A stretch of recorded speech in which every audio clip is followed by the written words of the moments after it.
Hello everyone, select one cell to freeze multiple columns and rows in Excel. So let's start. So here you can see I have cells data. So here I'm going to freeze A to D. So 4 column. To freeze these all 4 column, just select the fifth column first cell. Only select one cell and go to the view tab.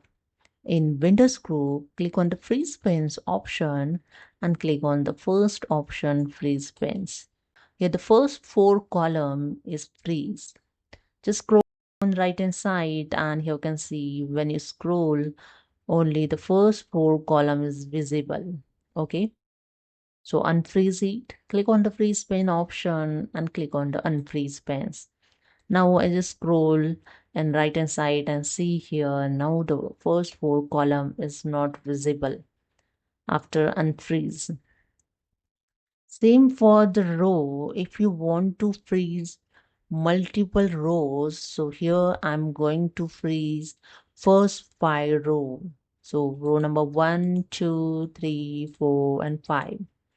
After fifth row, select the first cell of the sixth row and go to the freeze pens and click on the freeze pens first options. Now scroll down and here you can see the first 5 row here visible when you scroll down. Okay, to unfreeze it, click on the freeze pens and unfreeze pens. That's it. Now when you scroll, you can see here the first 5 row is not visible now. So that's it. This is a way you can select the one cell and you can freeze multiple rows and columns in Excel. Hope you understood. Subscribe the channel. Thank you.